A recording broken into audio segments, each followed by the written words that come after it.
Billy Nix, Alex Dorley, Clifford Paul, Dr. Rod Page. No broadcaster has covered HBCUs longer than Ralph Cooper, Houston's legendary sportscaster, on 1230 The Source. This is Gilbert Andrew Garcia of A Tip from Gilbert, talk, inspiration, and prayer. Listen to my show every Monday from 11 to 12 on KWWJ 1360 AM, KYOK 1140 AM, KCOH at 1230kcoh.com, Sankeet Radio at 95.1 FM, 1460 AM, and Latino Sports, KEYH 850 AM. Call in at 832-570-8075 and follow me on social media. See you then. A Tip from Gilbert, Mondays 11 a.m. on 1230 KCOH, The Source. Everybody's talking about the high price of eggs. Well, I don't know much about eggs, but I tell you this. If you want great chicken at a great price, how about Chicken Plus, 6210 North Wayside? Let's hear what his customers are saying. Michelle writes, Chicken Plus has some of the best fried chicken and best fried okra in the city.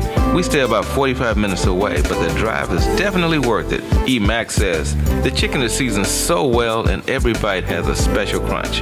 It's my go-to chicken spot when I want homemade fried chicken that's always good. Now that's what I'm talking about right there.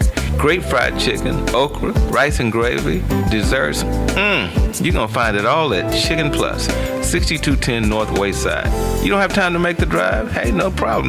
You can order Chicken Plus on DoorDash and Uber Eats. You better do what you got to do to get your hands on some of that great fried chicken, the best fried chicken in the city.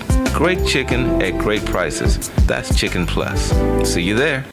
Are you looking for a pharmacy where you're more than just the next person in line, where the pharmacists are friendly, willing to talk to you about your prescriptions and over-the-counter medications, where they make deliveries to customers in the general area? Then you need my pharmacy of choice, Mercury Drive Pharmacy, 918 Mercury Drive, right off of I-10 East, near the 610 Loop. James Muldrow and his staff are there to serve you.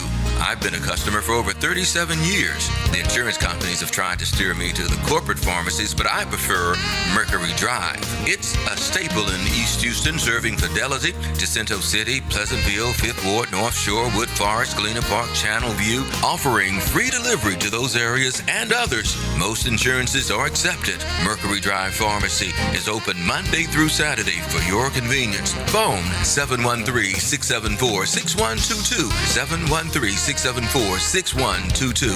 Mr. Muldrow and his staff are happy to serve you. Mercury Drive Pharmacy, 918 Mercury Drive, south of I-10 East. And now, a message from the Future Frequency. Young voters, Gen Z and millennials, our world is moving fast, and the issues hitting your pockets and your peace, they're all on the ballot. Rent, safety, jobs, student debt, and yes, home ownership. Whether you're aiming for your first keys or keeping your roof steady, voting is where those issues get decided. So click off the mute button and let your voice be heard. Tap in, lock in, and make a plan to vote. The future is live right now, and you're the frequency. This message is powered by Diversity of Thought and proudly sponsored by 1230 KCOH, The Source. 5, 10, 15, 20, 25, 30. Hi, I'm JJ Walls with Sunnyside Dental, and yes, it's now been over 30 years that we've been providing quality dental care for our patients in the Houston area. It's now come to my attention that many of you that want to come to Sunnyside Dental have Medicare plans that we don't accept. Hold up, that has got to change. Sunnyside Dental is now accepting most Medicare dental plans. WellCare, Liberty, United Healthcare, Cigna, Kelsey Care Advantage, Amerigroup, Aetna, and many more. We're getting on board. Call Sunnyside Dental at 713-738-1999. If you have Medicare and would like to receive the personal touch provided by Sunnyside Dental, call us at 713-738-1999. We look forward to helping you achieve the smile that you can't wait to share with the world. Got Medicare dental benefits? Call Sunnyside Dental, 713-738-1999. He was an all-time great singer, songwriter, and producer. Who is a man that would risk his neck for his brother man? Can you dig it? He was an all-time great singer, songwriter, and producer. My first, my last, my everything. He also directed his orchestra.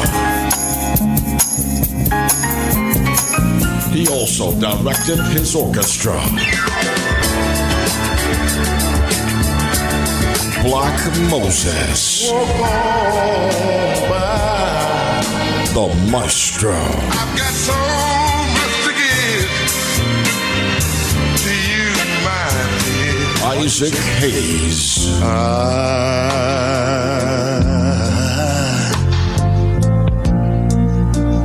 Stand accused. Barry White, Yes, I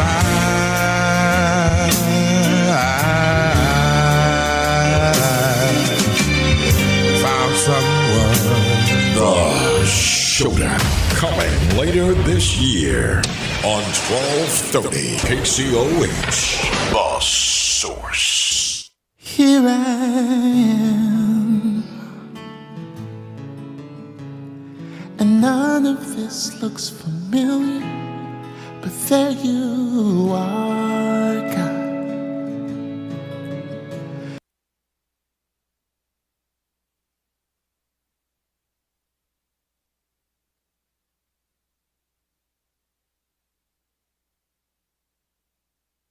Days ahead.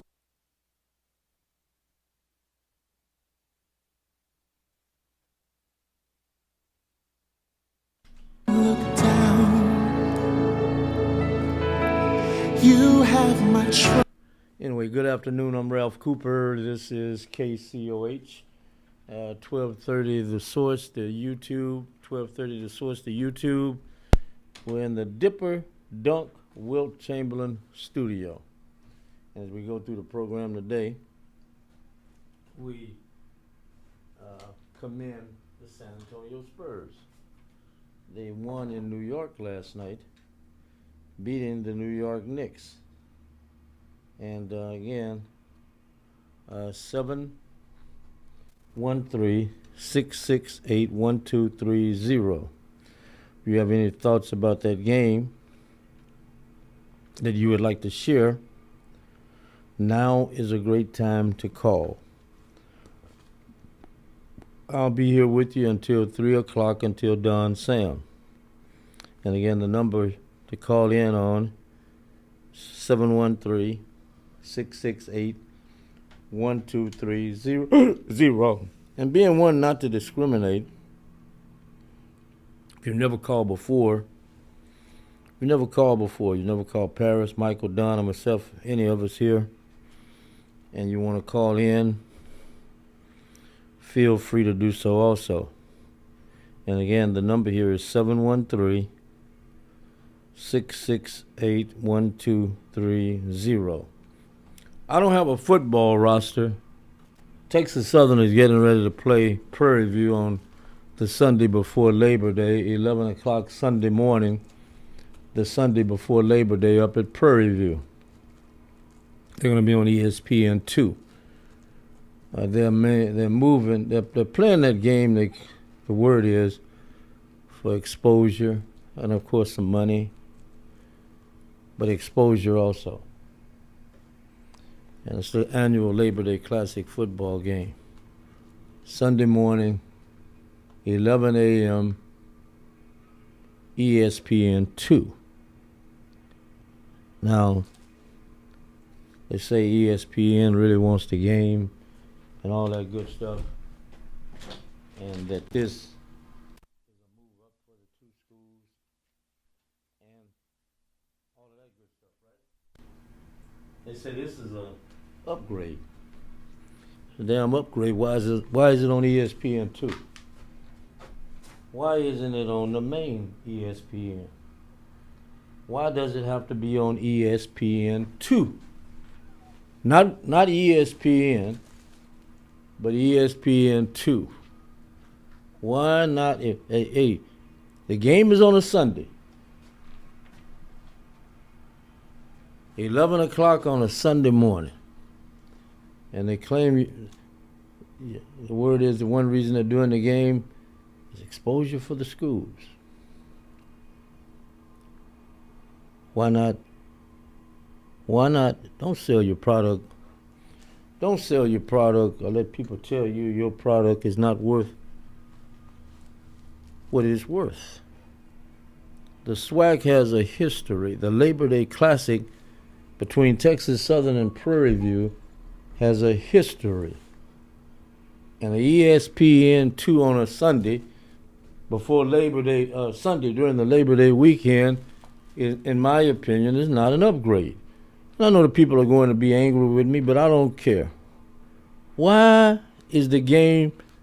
Why, if you're going to put the game on ESPN2, put it on your own network. What's wrong with the SWAC network? Put it on the SWAC net. Put it on your own, and you'll be surprised what it would do for your own. But anyway, the Knicks lose last night in New York. President Trump was president of the game, and a number of celebrities were at the game. Tickets, I'm told, some people paid $6,500 in the nosebleed. Some people paid $8,000. Some people paid boo-goos of money to be on the floor for the game last night. But the main thing is San Antonio won the game. And it's a 2-1 series now. And what do you think will happen? And before I do that, and this is, when you live for a moment, you should have some damn memories. If you live for a moment and you do anything, you should have some memories. So I remember I was made aware of this memory on this day in 1978. And you can rest assured I wasn't thinking about this doing a program here in 2026. It was June 9th, 1978. The place was Caesar's Palace. Ken Norton was one of the heavyweight champions. He had got a title that Muhammad Ali had given up. So now Ken Norton was defending his title for the first time. It would be the first and only time he ever defended his championship. And he defended it against Larry Holmes, who the year before was fighting 4 or 6 round fights down in Puerto Rico, the night George Foreman lost to Jimmy Young. So here it is a year later. Larry Holmes, Ken Norton, Caesar's Palace. And boy, it was jumping. Don King had what he had a players ball and all that kind of stuff. And you had the Macs coming in from all over the country. The Chocolatoires and all of them from all over the country were in Las Vegas in Caesar's Palace the night before the fight for this big players ball. But the night the fight takes place, fight is a 12-round bout. And it was a close fight. Both fighters put on a hell of a show. Ken Norton and Larry Holmes, who would win the championship and hold on to the title for a lengthy period of time.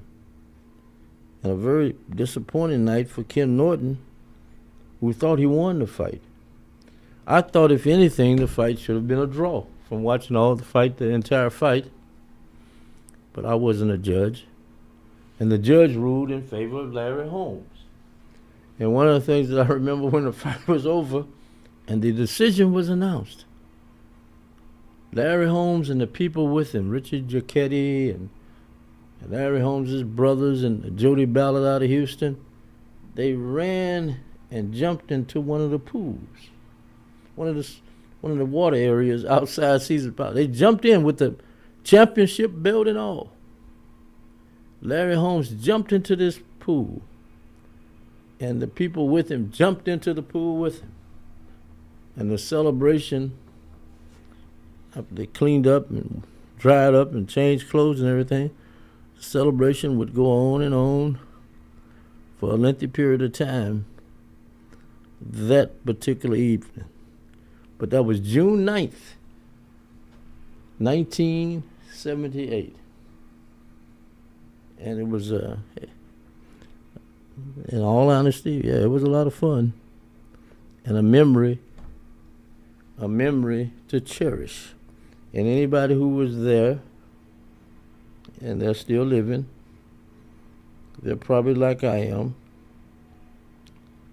they cherish that particular evening. The Chris Dishman football camp is taking place. Chris Dishman, the head football coach over at Texas Southern, is having a football camp. And it's a reasonable one. Some football camps, they want $500, $600, $200, $300, $1,000 to go to a football camp. And many youngsters and families cannot afford it. So Dishman's camp is a $50 session. You got an offensive line, defensive line camp, skills camp. This is June 26th and June 27th. And you can go, let me see if they got a number to call to register. They don't have a number, but it's on my Facebook page. If you Google down a little bit, you'll see the Chris Dishman football camps. June 26th and 27th on the Texas Southern campus. Same Texas Southern is scheduled to play Prairie View Labor Day weekend, Sunday, 11 o'clock. And good idea if you're a preacher. You're a man of the cloth. Why don't you get a tent and set it up out on the parking lot over at Prairie View? Up at Prairie View. Just get you a tent like somewhere near there. Set your tent up and hold a service. Hold a church service. Don't forget to bring your baskets with you, trash cans, so people can put some money in the baskets. 713-668-1230. The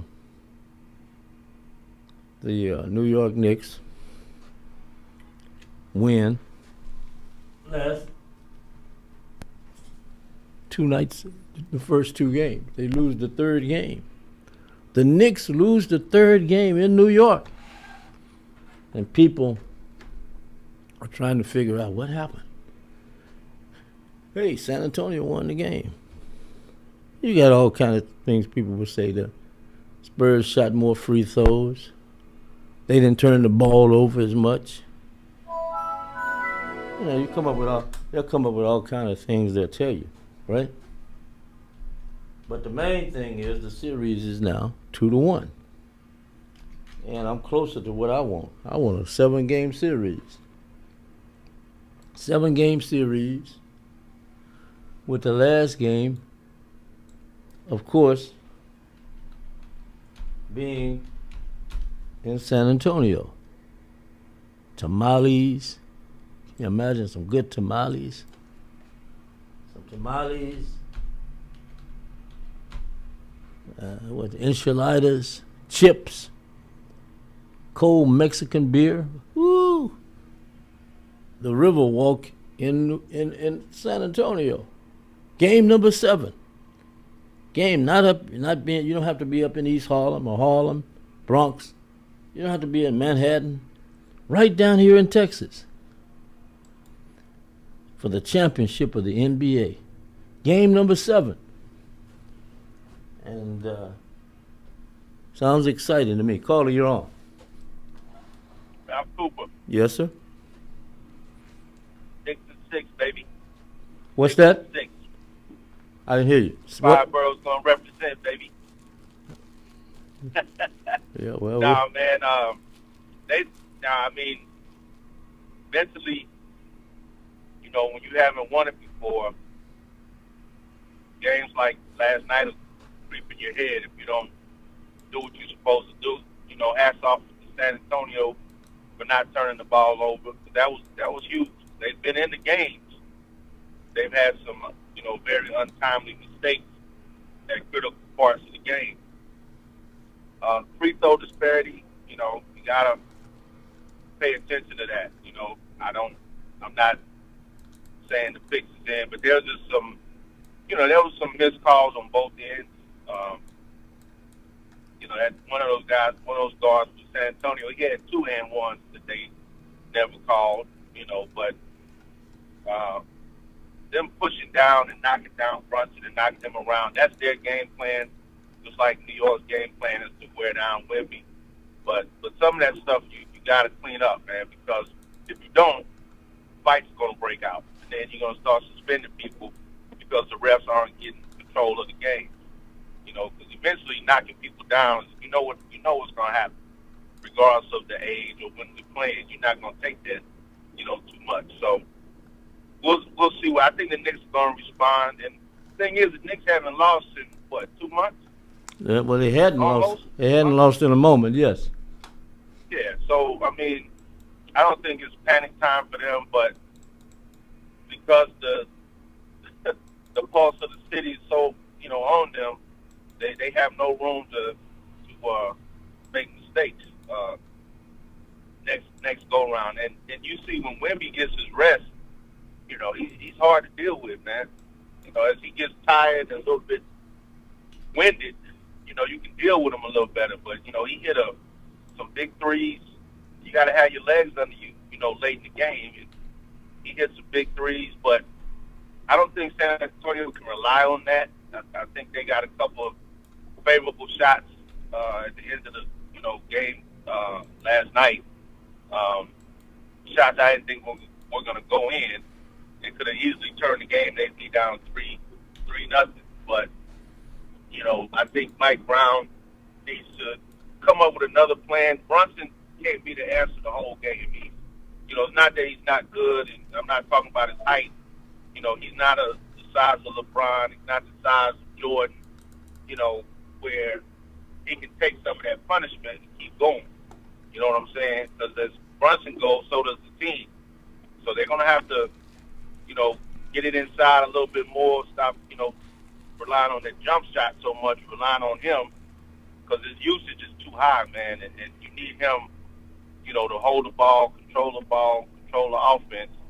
You just can't rely on him to totally try to do it all himself. So, I'm excited to see how it's going to turn out, but I'm still calling Knicks in 6.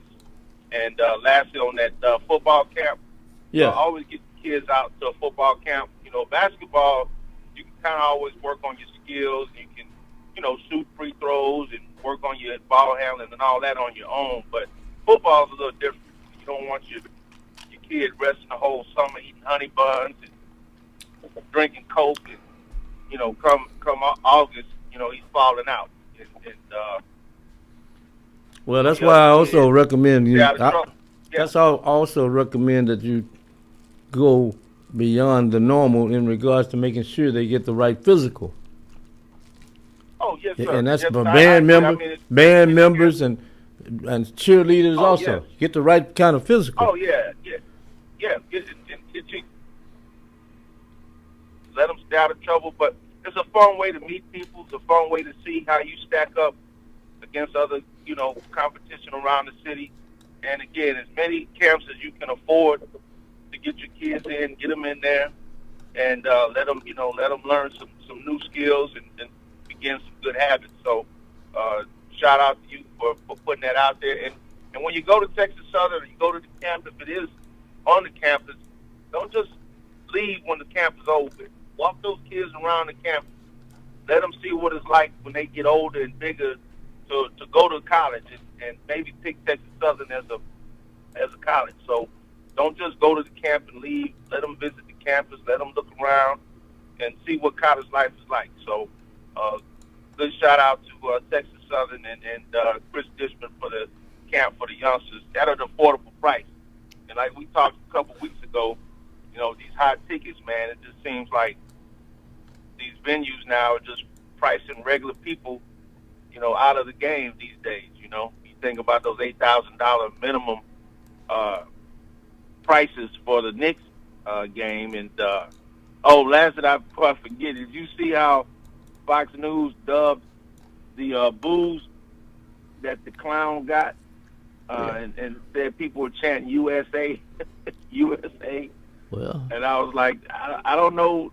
I think I heard my TV pretty well, and I didn't hear USA, USA. But Fox News posted that there were thousands of chants of USA when the clown was introduced. So I don't know. Did you hear USA or did you hear boo? All I saw was the man saluting and seemingly enjoying the game. And some people, you know how many of you people are, you want to say the man went to sleep. It didn't look like he went to sleep to me. He just had his eyes closed for a moment. That man was crashed out, man.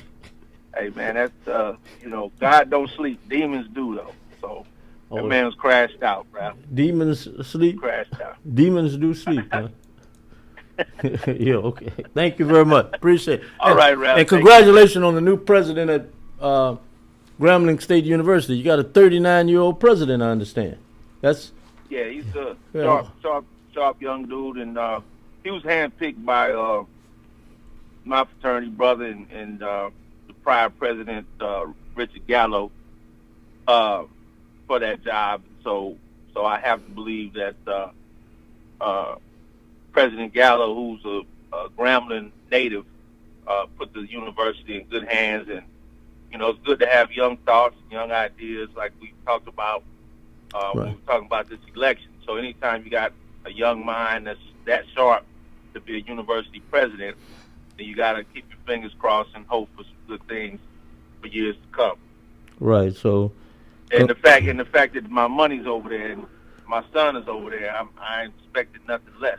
Well, right now. Well, congratulations and all that good stuff. The President Dr. Martin LaMayo Jr., right? LaMayo, right? Is that how you pronounce it? Yeah.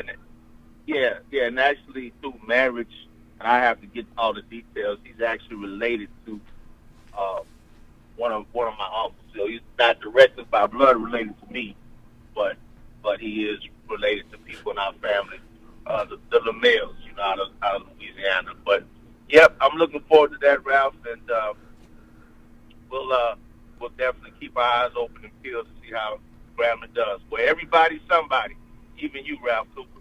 Well, yeah, the first time I was ever near Grambling, I was introduced to something that would be dear to my heart forever.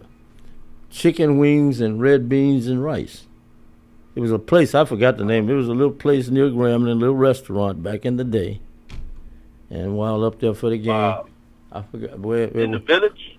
I forgot. No, it wasn't in the, I don't know where. You know, it was like in the, Grambling was country then. You know what I'm talking about. Oh, okay. Yeah, but this was a nice little soul food place. And I had never had chicken wings and red beans and rice. And they were not measuring how much they gave you. You know what I'm talking about? Sure. Yeah. Sure. You still like that North Louisiana cooking now, because you always got Southern Classic on your mind. So, you know once you've been indoctrinated, that works. Yes, sir. Yeah, that works in many ways. So thank you very much. Appreciate it. Yes, sir. All right, Ralph. Thank you. And once again, the Knicks win last night. It's a 2-1 series. The next game is tomorrow night. And locally, the party will continue at Swagger. The party will continue at Swagger tomorrow night. Another big night of action for the NBA's finals. Caller, you're on. Rob Coop. Yes, sir. Yeah, them boys, man, they broke that glass ceiling last night, man. Yeah, that was good. Yes. You know, you talked yesterday, man. I told you the ones that need to step up, and they did. Yes. They stepped up big time, like the San Antonio team that I've been watching this whole season. You know, they look like them again, man. I was happy. But, you know, I'm going to tell you something, man. You know, and it's always been like this since I've been watching the New York Knicks, man.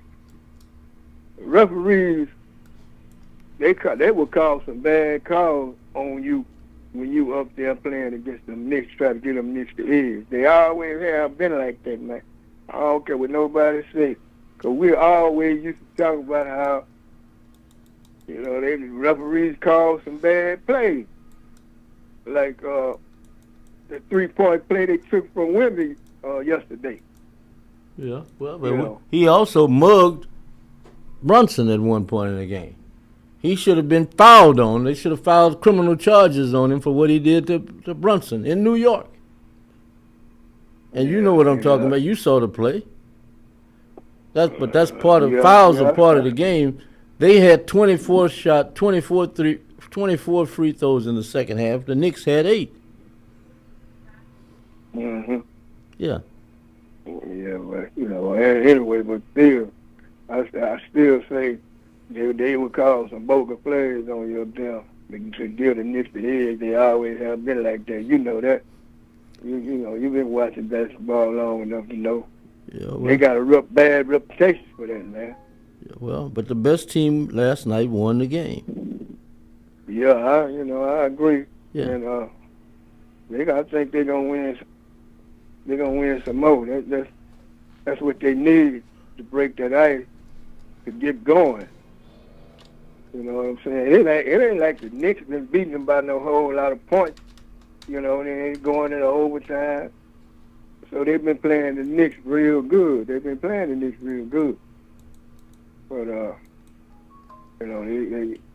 they shut them down last night.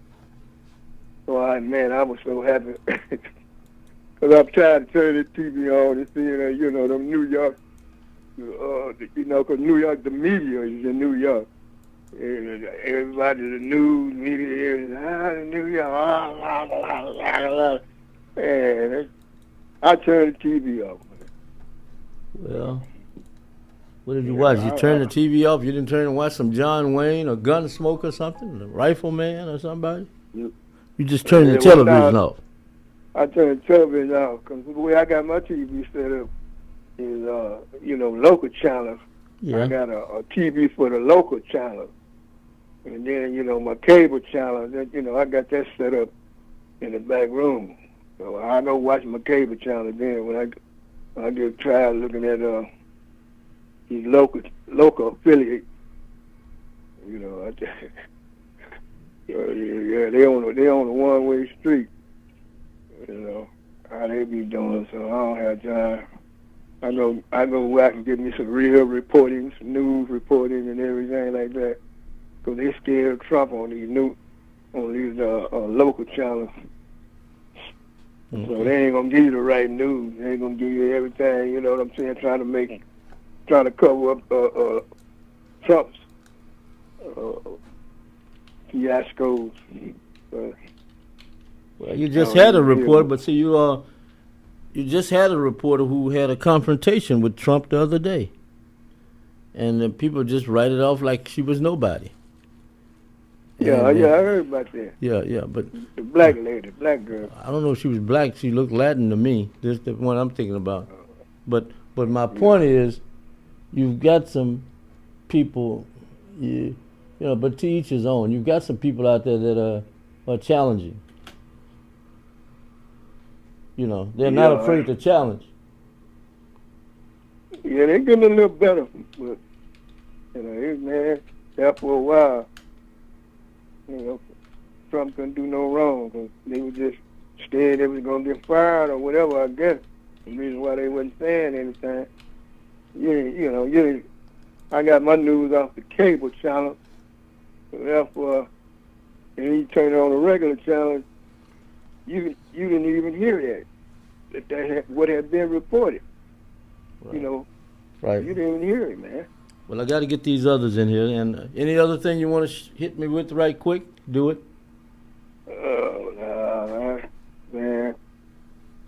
I was watching this. Oh, my grandson, man, he going to San Diego. He going to wasn't called college, community college right now. Some of the boys he played 707 ball with, they all up there in this school. I forgot the name of it up there in San Diego. Okay. And he gonna be playing football again, and I'm glad of that. I just wanted the kid to get his foot in the door. You know what I'm saying? Right. So, But it will help you with what I'm about to share with you. When you get a chance, find out where exactly the name of the school and the city that he's going to be in. You need to know that, okay? That needs to be on your tongue like you've got wax in your ear, okay? Mm-hmm. You need to know that, okay? and then Yeah. then you check that out yourself. Google it up. Okay. Yeah. Okay. Right. Thank you. Appreciate it. Okay. Got you. All right. Okay. All right. Bye. Bye. Let's try another one here. Caller, you're on. Good afternoon, Ralph. All right, Porter. How are you doing? All's well, Ralph. Good. And the name of that soul food restaurant in Grambling where you had that Red beans and rice and everything chicken like wings. that? Yes. Yes. It was Penny's. Okay, I couldn't think of the name of it, but it was great. I know that much. Oh, yes, Penny's. I ate them many times, Ralph. Well, I ate there several times. I always had the same problem, especially if I was on my way back to Houston. I tried to go there before I went to the game. Oh, right. Where I could sit in the stand somewhere and let it rub off. Yes. Or roll off or whatever. Right. And then President Jones in that press box, Ralph. Yes. You was up. You've been up there, right? Yes. Oh yeah. Ralph Waldo Jones. He controlled one thing, Ralph. What's that? That air conditioner. Yeah, and nobody in that press box touched that air conditioner. And if you were cold, okay, you didn't wear enough clothes, and that was your fault. Okay. Step outside. Go back outside. Right. Yeah. Right. Many of them went outside, Ralph. Dr. Ralph Waldo Jones, president and the baseball coach at Grambling State University. He coached baseball. He was like Dusty Baker. Dusty Baker was like, he was hands-on. Right. Some people say, I mean, he's the president of Grambling. He ain't got no business coaching the baseball team until they saw him coach. Right. And he knew the game. And every spring they went up to New York. Right. Against the New York Yankees. Yeah, he was a good friend of George Steinbrenner. Yeah, Eddie Robinson and Collie Nicholson and he all became friends with George Steinbrenner, and he looked out for them. Looked out for Grambling. Yes. Looked out for Grambling. Yes. Well, Porter, what's on your mind? I know you got a little track and field here. We need to get it in while I get this basketball in also. So that meet at Texas A&M, the Grand Prix. That was over the weekend, Ralph. It was great. It was. I've still got it on tape. I'm gonna look at it again. Oh, okay. I taped it. It was on Channel 2 Live or Channel 2. Right, live. 2-hour window. From 3 to 5. Yeah. Right on time, Ralph. The number. Great. Yeah. And Big Moo is celebrating a birthday. Moo. I can't think of a real name. Moo. You know who I'm talking about? Yes. Mo. She's celebrating her birthday. Yeah. I want to wish her a big happy birthday. The former. The Aggie great, the Aggie track and field great. Right. 800 gold medalists too, also, Ralph. Right. Okay. She's celebrating the birthday. Want to get that one in. Okay. And go ahead. I'm gonna listen to you. We'll start with the recap a little bit of the Lone Star Grand Prix. Yeah, of Texas A&M over the weekend. Right. And who's from this area on your list headed to Eugene, Oregon? Also. Did the young man from Stephen F. Austin make it? Yes, he made it. Yes. Okay, that's what I thought. Bailey, Greg Bailey over at Fox at Channel 13 did a nice story on him. Yes, great story on him. Yes. Yeah. So he's headed to Eugene. Yes. Right. Okay. Well, we got started off there, Ralph, on Saturday, and the 110 hurdles was the first event. Yes. And 3 University of Houston alumni that we've had covered over the years. Yes. In the 110 hurdles. Yes. Jamal Marshall. Yes. First place, 1304. Devin Wilson, we covered him last year, Ralph, at the NCAA All-Americans and things of this nature, out of U of H. He was second place, 1324. John LaDula, he also last year alumni of University of Houston. He was fourth in 1338. Remember Caleb Snowden? Yes. The Olympian who made the Olympic team but couldn't go because he didn't have a standard. Yes. From Arkansas Pine Bluff. Okay, he competed in the high jump. Okay, he was fourth, 7-1. Bryce Dedman. Okay, he's out of Cy Ridge High School, Ridgepoint High School. Okay, and he's a Texas A&M alumni and out of Nike. He was second place in the 400, 44.74. Dylan Mitchell. Okay. Sea King High School. Yes. Okay. Competes for APXP Track Club right now for the summer. Okay. He won the boys 100 at 10:16. right? And had a great interview with Lewis Johnson after the race there, okay? Right. Chiwi Owamigi, okay? He's out of Side Springs High School. He also competes for APTX Track Club in the summer. And before you go any further, right quick, I want to just throw this. The Houston area is well represented in track and field. Oh, yes. Yeah. Yes. Well represented. Go ahead. Yes, well represented. Okay, he was second place in 10:23. And we've been talking about Miles Radcliffe. Yes. He also competed for APXP Track Club. He was sixth in that race there, 10:60. Right. And also we had Maya Maxwell, one of the twins, APXP Track Club also. Yes. She was first place at the girls 100. Fantastic time, Ralph. 11:01. She's on the verge of going under 11 this year during the summer, I believe. Okay. And the race everybody's talking about, Ralph. Gabby Thomas. Okay. The Olympian. Out of Harvard graduate. You know, 'cause she runs for New Balance. She was first in the 200, 21:70. She put a statement on the world. She leads the world right now. She made a statement that I'm here. I'm still here. All the Jamaicans and everybody around the world now. Her 21:70 right now, Ralph. Leads You the don't nation. want to mess with these Jamaicans. No. No, she. No, Porter, you know. No, I have we to don't get want Gabby that to 200. Porter, I'm going with Gabby. You and Coach Blanks, Andrew Blanks, I hear what you all are saying about these Jamaicans, and we ready for the Jamaicans and this, and bring them on, and hey, man, they listen, Porter. These people are listening to us, Porter. They listen I to know it. Yeah. I know it. 21:70. I had a conversation with one of the elite 200-meter runners, and if you want to watch your tape, just watch your tape, Ralph. I am. I'm gonna watch it again. Right. Yeah, but Porter. And watch, and at the 180, watch what she did. Okay. But Porter. Just watch what she did. I'm Porter, not going to tell you what she did. We don't want to. Porter. Watch what she did. Porter, we don't want to make the Jamaicans mad. We don't mad. We don't want to fight these Jamaicans. They listen, Porter. They listen and see. They respect. I know it. They know.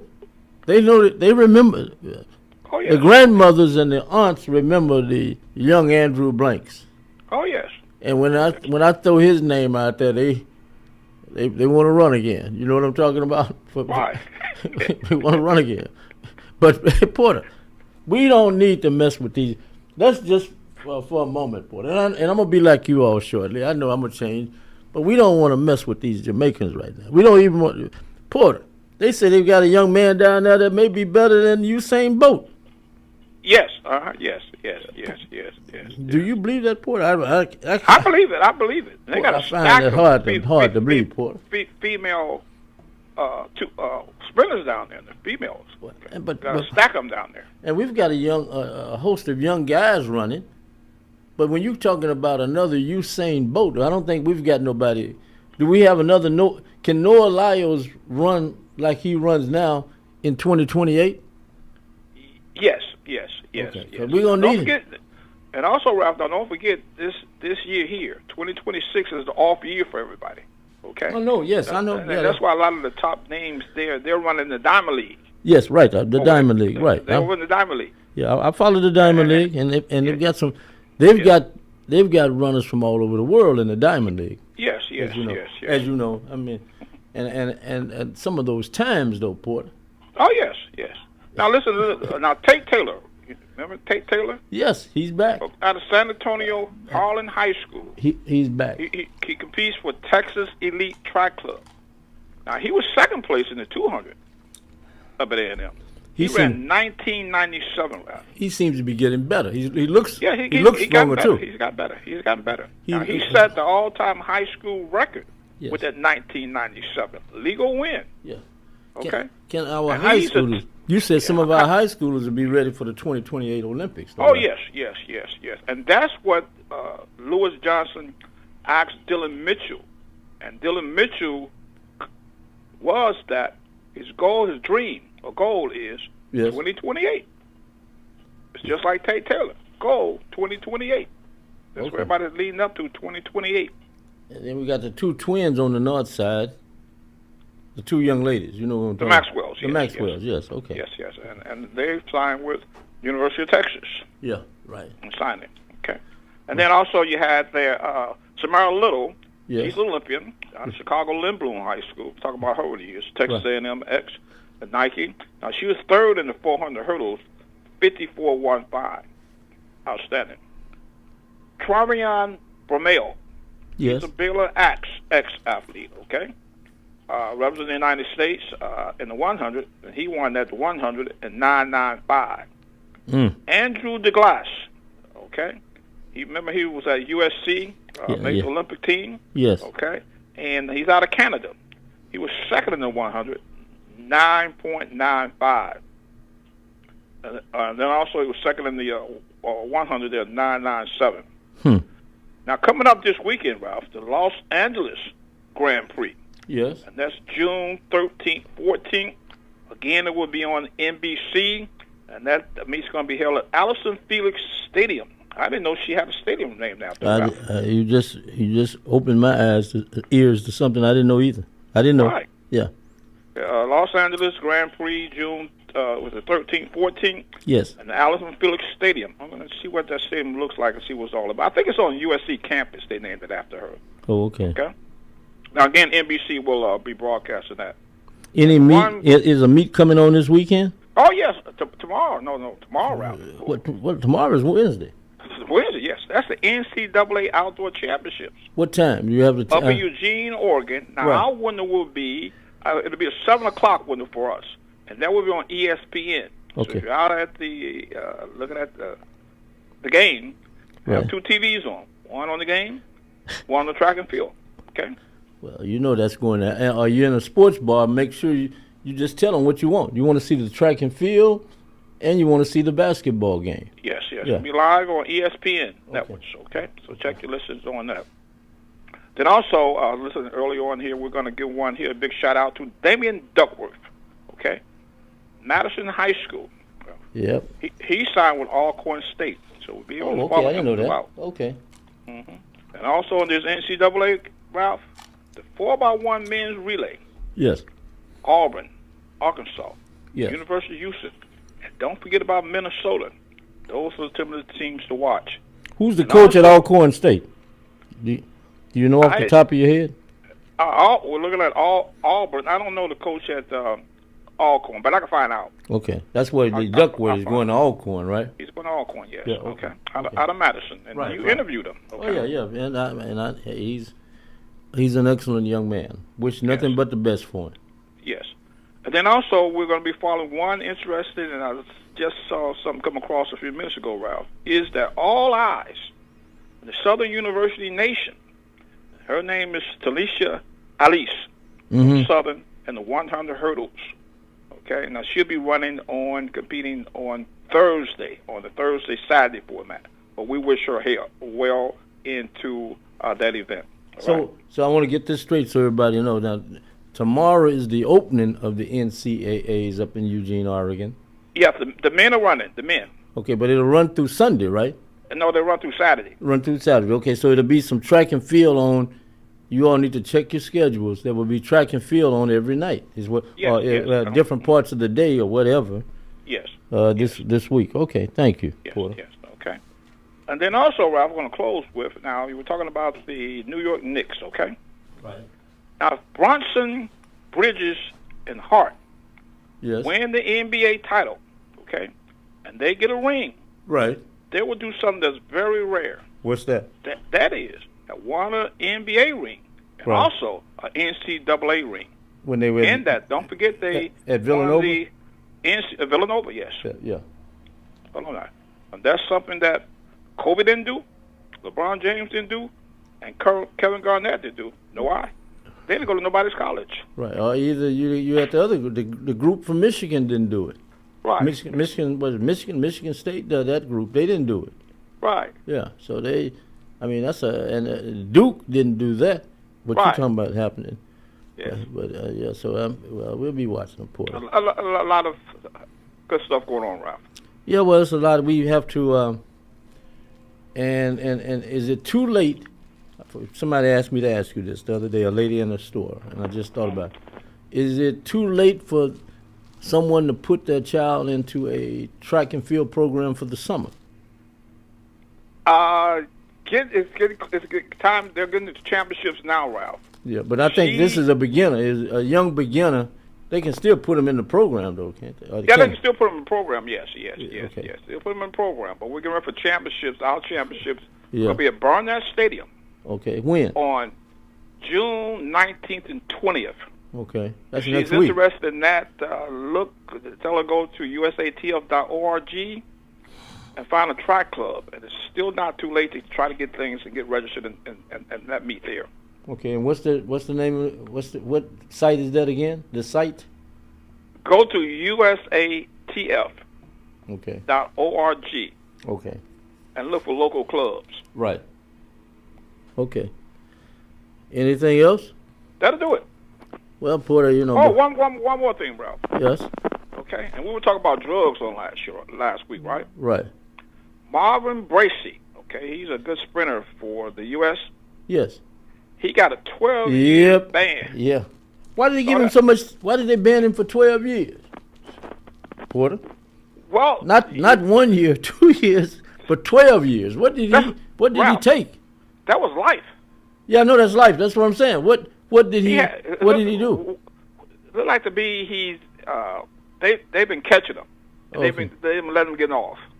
And to get that type of penalty, he had to do something drastic, Ralph. Well, you told me about some meets where it's legal. You can do that legally, take some of those substances or drugs or whatever, and it's legal. Enhancement games. The enhancement games. Yeah, but see, if you're preparing for one of those type situations and you're going to run in the other type meets where you can't do that, you got to have a game plan together to get back right.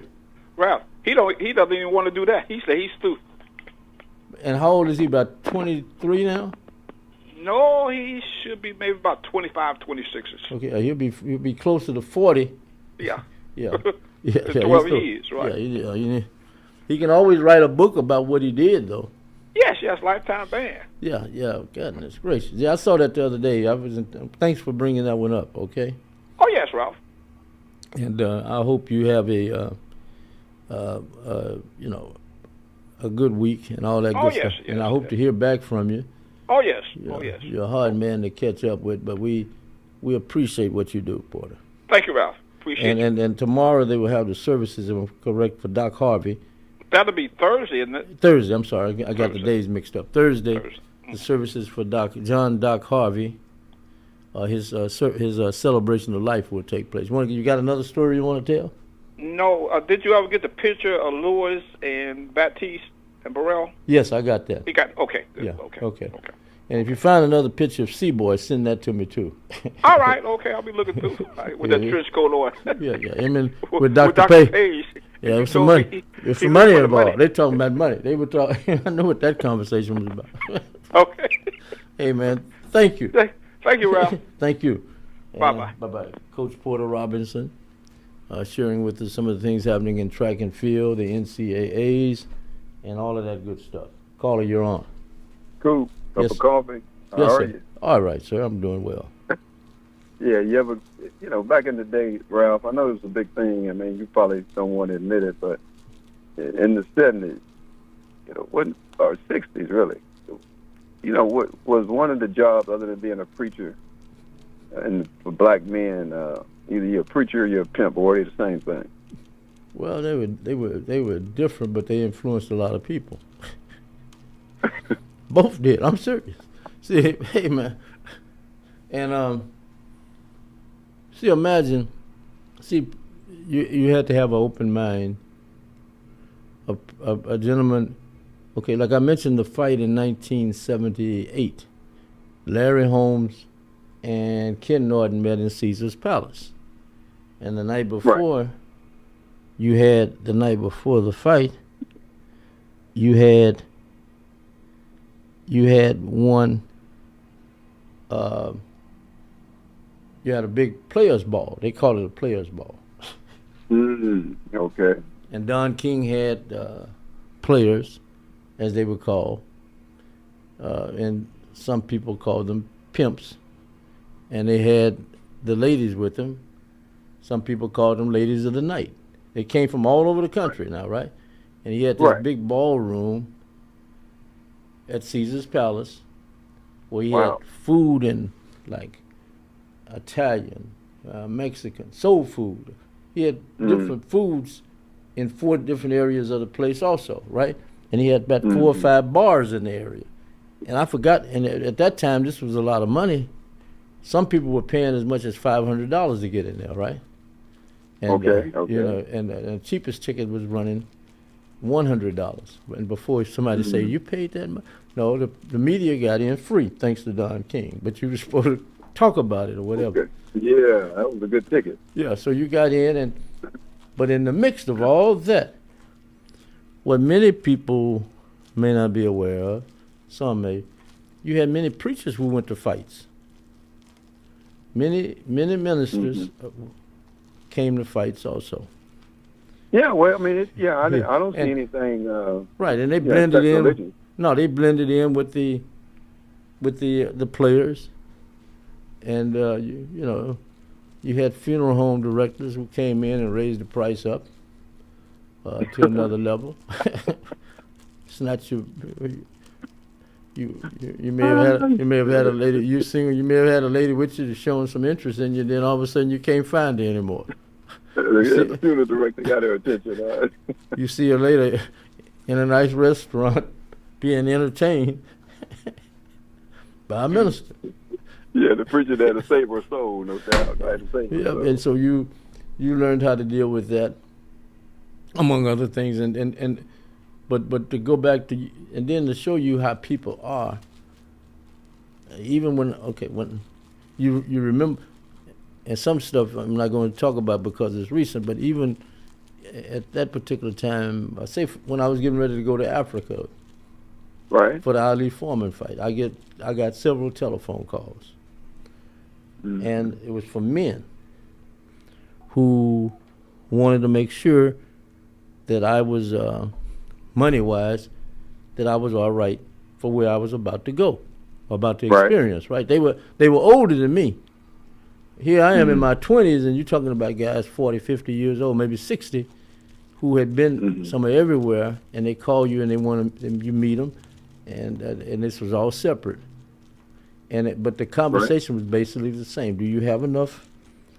Do you have enough capital to, you know? And then one even offered. One had been all over. He said, "Hey man, you're going to a dictatorship. You got to change your programming," which I had already heard from the program director at KYOK, Rick Roberts. You can't go over there talking a bunch of crap.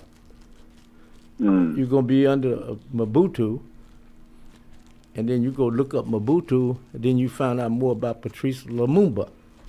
And what happened in the Congo. Yeah, so now, but these individuals helped you. Some were the players. I'll just throw one name out. He was Black Sam.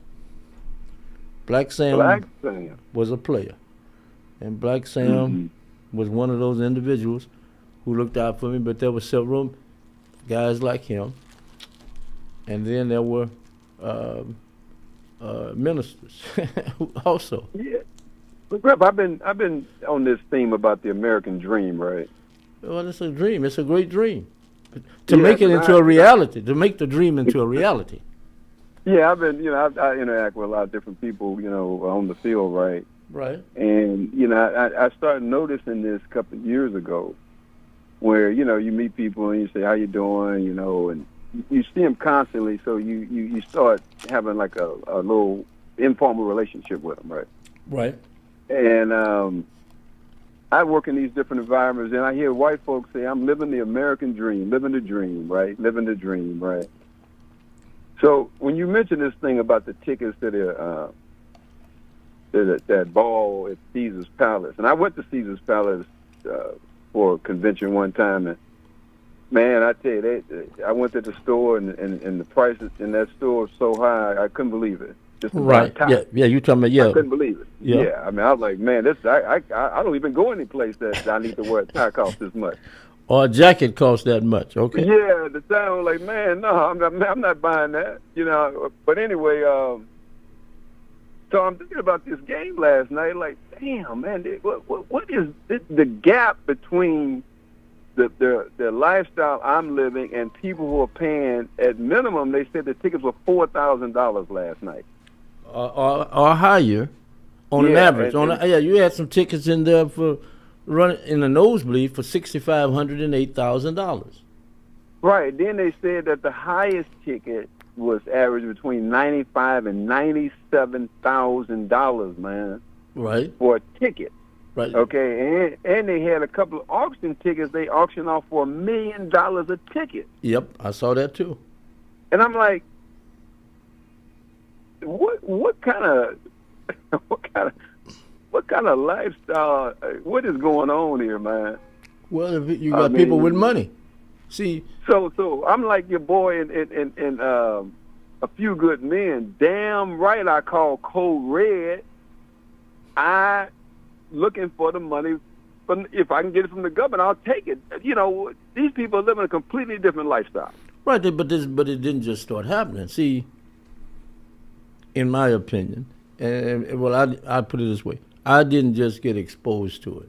I got exposed to it at an early age, and one of the keys to being exposed to that, in my opinion, is how to embrace living, experiencing these people, and then embracing the fact that you don't have that kind of money, you can't do that, but you can still enjoy things that they're part of, or they've made you part of. They brought you along. Like I told you about the time I didn't know what a lamb chop was. Thanks to George Foreman and Jim Brown inviting me to the after party for the Billie Jean King Bobby Riggs tennis match here in Houston. Mm-hmm. That's when I didn't know people lived like that. You know what I'm talking about? You go I've been to a couple of places. Yeah, I know what you mean by that. Once you get exposed to it, then you know the difference. Yeah. But you've got to be disciplined enough. Okay, you can say, well, I may not be able to do what they do, but going back to that reality thing and the dream, you can still have a dream or dreams that you can do great things also, but maybe not on that level. And you can make those particular dreams realities. Yeah, and my thing is consistent. Now, I say, don't hate the player, hate the game. Right. You know, I'm not mad at those folks for living that kind of lifestyle, but I do recognize there is a big difference here. Right, there's a big difference, and that's what the gap between the poor and even the middle class and the upper class or the well-off. There's huge gaps. But yeah, it's a huge gap. It's only paying $100,000 for a ticket. Right, but think about the other things that they're doing. Okay, you may be concerned about, say, paying like it's summer's coming. You're concerned about paying a $300 or $400 light bill. They look at that like it's $10. Yeah, that's what the lunch costs. Yeah, that's a lunch bill. Right, that's what I'm saying. See, so, and then you have to. Everybody is always going to try to show you know, you try to tell the youngsters this, especially the ones that are close to you. They're going to try to use you. Now, it's up to you how you want to be used and how you can take being used and turn it into an advantage for you. There's an art to that. Yeah. You know that, right? There's an art to that. Right, yeah. But you have, you know, and the big word is awareness. Right. Yeah, you got to be aware early. Right, you got to. Because that's what's happening. But the American dream is out there. But see, now you've got some people who, okay, since 1965 or so, many people of color have had laws on the books that have enhanced their chances of getting into that particular area. Some people didn't carry other people with them. They were selfish. They didn't carry. If you got your hands on millions of dollars and you didn't break somebody else off something is wrong. Yeah. I like I say, I'm cool with it. You know, I'm trying to leverage myself here, but I just noticed that ticket price is something I wouldn't even consider, man. No, even if I had money, I was trying to think last night. what kind of money would I have to even be thinking like that? Where I'm gonna pay $5,000, $10,000, $20,000 for a ticket, And that's not even including your travel expense, man. or your food or your drink you're going out to eat somewhere. Right, yeah. I'm not coming to town just that one night either. Yeah, that's what I'm saying. So but then again, I go. You share things with people, and they may wonder why did you share this with me? They never ask you, but they don't understand. If you get a call from I never been to Las Vegas, and I get a call from a friend who calls and asks, how's everything going? You need anything? How's your work coming along? Y'all busy right now? Right. I say, well, no, we're not in a busy period right now. Maybe in another couple of weeks, football season start, blah, blah, blah. Say, have you ever been to Vegas? Me? No, I'm talking, this is what the call is asking me. Yeah, you ever been to Vegas? Right. And I say, no, I've never been to Las Vegas. You want to come? And you say, yeah, I wouldn't mind coming. And I'm going to have the travel agency call you in a little bit. And you get with the travel agency, and when you get here, I'll be at Caesar's Palace. Just look me up. The Caesar's Palace. And That's you one go of the to highest joints on the strip, you know. And then before you land and you go and meet the person who invited you. And then they tell you can have anything, you can take a person to lunch with you or dinner with you or whatever, but don't put any alcohol on my tab.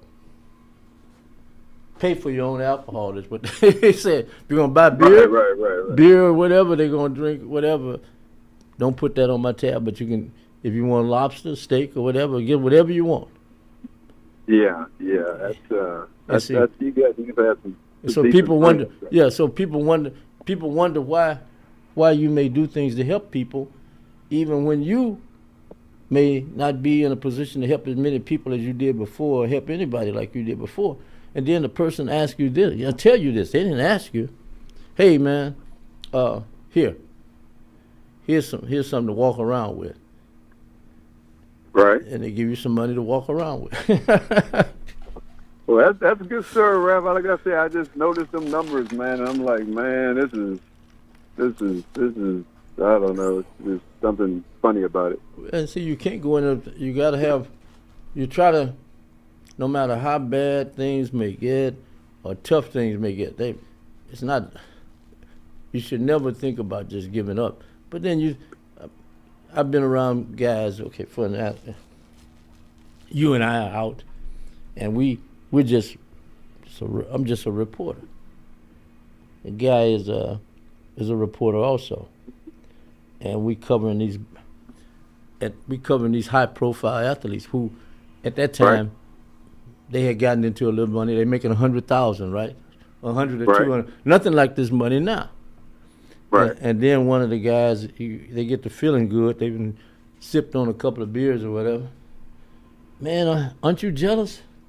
Don't you hate these guys? They get all the women. They got everything going for them. I say, hey man. They don't get all the women. Right? No, that's what I'm saying. I told him that. I say, hey man, but hold it. First of all, let's deal with something else. I say,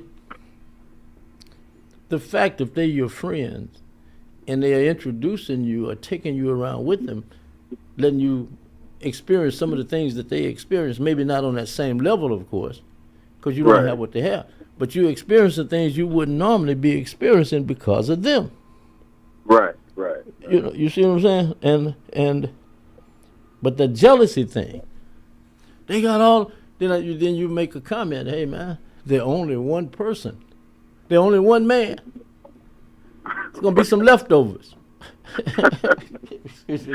Yeah, that's what I'll let you go. That's what the Imperator at Rome said, you know, in Spartacus, the Imperator Crassus. Yeah, Spartacus is just a man. I mean, he's just a man. Right. See, so you think about all of that, and you think about you have a friend, you become friends with a man who came here working the fights, and he then, like I say, people wonder maybe why you help other people. You have a friend, he tells you, any fight you want to come to, let me know. I can get you in, and you've got a place to stay. Now, You know this man well enough to know this is friendship. It's not about, he's not a gay guy. This is about strictly friendship, right? And he's older than you. And then, like one Jew told me, hey man, that man looks at you like he's your son. You're his son. You're his black son. Although he's a Jew. But anyway, you go and you share a room. He got 2 beds in a room.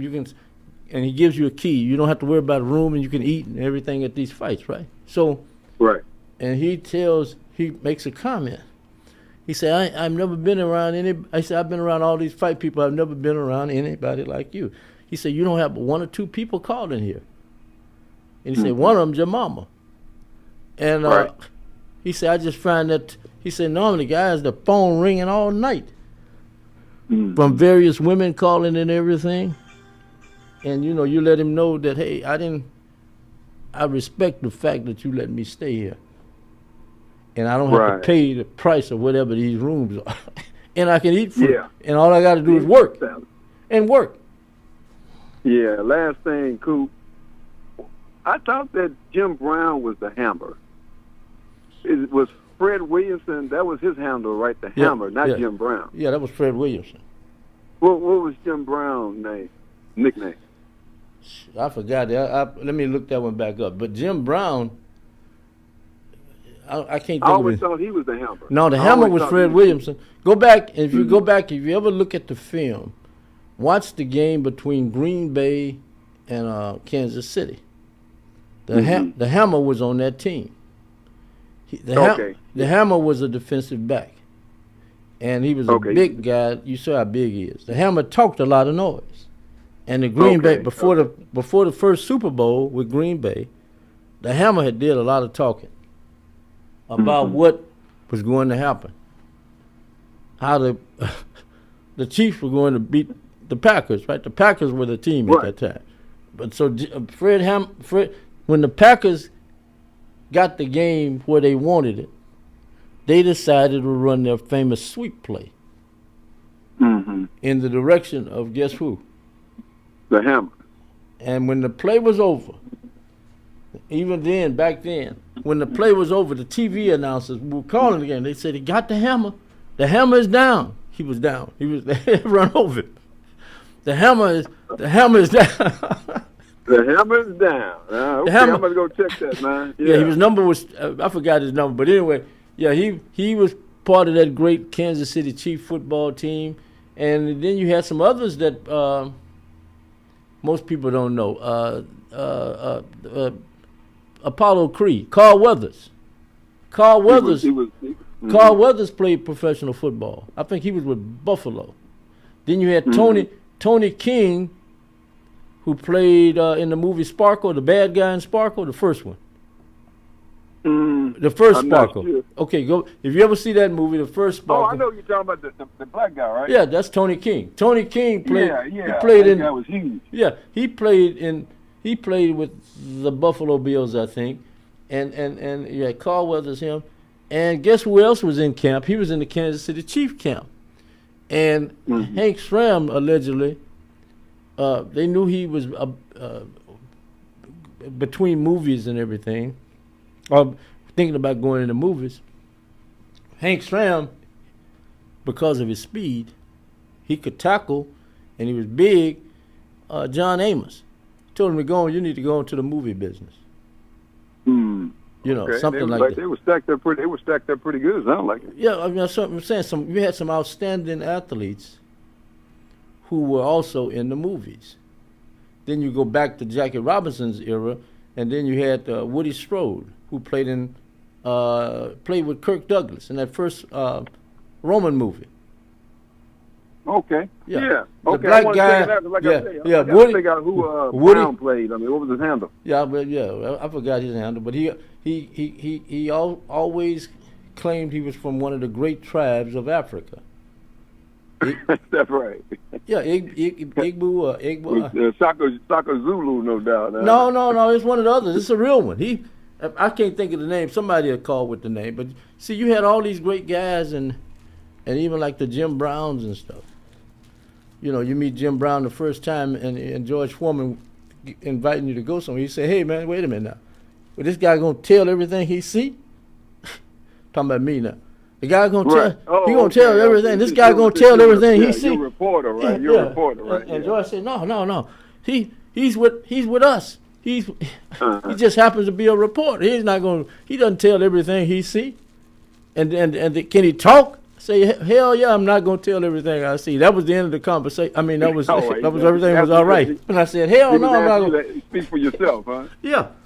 And then he found out later on that, well, he's got a little courage because of something else that went down. But anyway, thank you very much. You bring back memories. Yeah, I enjoyed it, Ralph. Yeah, keep up the good work. Yeah, I see. We got Michael Harris back, all because of you and others. Michael Harris, we talked him out of retirement. Michael's agent. I'm looking for Cornell X, man. Keep it. People like you're always looking for something. But you know what I call it? Remember I said What's that? You have more than one dream to make into a reality. So thank you. That's right. Yeah. All right. Thank you. No doubt. Okay. Let's get another one. Caller, you're on. Hello? Ralph. What's happening, Ralph? Oh, you got it, Chief. Hey, man, I just want to say to those sweepers, man, that was, had a couple of guys at my job even saying, oh, yeah, they going to sweep them. They going to sweep them, I mean, man. Well, you know how that is. yeah. I came this morning looking right at them, came in. You should have bought it. You should have had a broom. You should have bought your broom in with it. Hey, that sure would have been cool. Mm-hmm. That sure would have been cool. Hey, man, but hey, man, let me ask you, on that game, the last game in SA, did they have a timeout when Wembanyama threw the ball to the back of the castle? Did they have a timeout left? I think they did. They did have timeouts left. I'm not sure. Yeah. But I know it was a hell of a mistake he made. Yeah, but I can't understand why when they got that ball to bring it back down, how come the coach didn't call a timeout and set up a play when they got down there? Yeah. I can't understand that, man. Well, you bring up an interesting point. Yeah. I mean, and then set up a play where Fox is bringing the ball down. Well, think about this. Think about the Cleveland coach who had the double-digit lead and never called timeout till he got down to a single digit. Yeah, that was That was the strangest thing I've seen in the playoffs so far. Yeah. Hey, man. Hey, I can see the owner. Hey, you like this job, don't you? Well, you better do what I say. Well, you heard when Mike Brown made the comment before the game yesterday. He thanked they were asking him something about his job, and when he realized he had a good job, he said that when he could look up and he could see his family being seated 3, 4, 5 rows behind the bench. The owner had put his team 4 or 5 rows behind the bench, which was unusual. He said he had never had that before. Oh yeah, you're right. Yeah. You know me when I always say, if it's organized gambling, it's organized crime. People don't pay attention to that, man. But like I say, man, I just hope they can get the second game down, because they done showed they can play with them, and if they there in the end, if it's close, they got just as good a chance of winning. If you understand what I'm saying. Well, that's why you keep the games close and outcoach the other individual. That's the way I look at it. Keep the games close where you can win. Even like last night, the game, that 3-pointer that the guy hit to make it 115, that was a huge shot. Just think if he missed that. If he misses that shot, now New York may have won. Right. Yeah, but that's right. He took that shot and made it, and hey, that was the game in my opinion at the end. Right. I think, and like as I hope, I think if they be right there with them, coming down with 3-4 minutes left in the game, well, really 2 minutes left, and it's right there close, Yes. real close. Yeah. I believe they can pull that out, man, because man, that boy Castle, even though Bronson got those 32 points, how many times did he shoot? 32 times? He shot 30 times, I know. At least 30. Yeah. Man, that was good, man. That was, Well, that boy, he's one of the few that can hold him, that play him like he do. right, see, but if you got to let a guy take 30 shots, see, people, somebody asked, what's the big difference between the Knicks that won back in the day and the Knicks now? I say, if you put Earl Monroe and Walt Frazier and Bones on this team, the Knicks would win. Absolutely. And then you had Dean the Dream. Dean, I think he was on that team coming off the bench also. Dean Meminger. Yeah, coming off the bench. So I say they don't have people who can handle the ball. I say imagine Earl Monroe and Walt Frazier playing in a game like this with Brunson, where they can carry the ball and all that kind of stuff. Yeah. And Black walk. Jesus. And walk. Black Jesus. And you Black walking all Jesus. over the place. You can travel. They traveling. Huh? Earl was doing that back then. Right, but they wouldn't let him carry. You couldn't carry the ball like wouldn't that. let it. Right. And you didn't have the extra step. See, imagine if those guys played now with an extra step like these guys have. Man, look here. If Earl was playing now and he was doing what he was doing back then, the opposite team players, and they be young like they are, right? They'll slow down to watch him. Right. Watching him, man, ain't that dude go? Yeah. You know what I'm saying? Right, I know what you're saying. I see it. I see it out there now. Oh, absolutely, absolutely. Yeah. Hey, man, but this is, I want to say, that trial going on with that boy, Carmelo Anthony. Yes, it's at the jury. Yeah, it's in the hands of the jury now. But the defense didn't put no defense on it. If I'm correct, the jury is deliberating in that case right now. Y'all check it out when you get off. If I'm correct, they're deliberating. Yeah, it's going to the jury. David Muir. When he was talking about it the day before yesterday. On the world news saying it was the trial going on in Texas. Well, it's all and he said a 19-year-old boy stabs a 17-year-old. Now that boy was 17 when it happened. Right, see, that's the racist stuff going on. He's 19. Right, he's 19 now. He was 17. Yeah, he's 19 now. Right, the other one would have been 19 now also. Yeah, absolutely. But they didn't say he was 19. They say he stabbed the 19-year-old stabs a 17-year-old. Right. That's just how I say, wait a minute, man. What is? And then they got the all-white jury. Well, see, people don't want to hear what I'm about to say. You go back and you look, and it's 1955 or 57 or 6 or whatever, some 75 years ago. You had the case where they've got the two guys who were involved with the killing of Emmett Till. Right. The whole thing the jury, in 30 minutes, they found not guilty, right?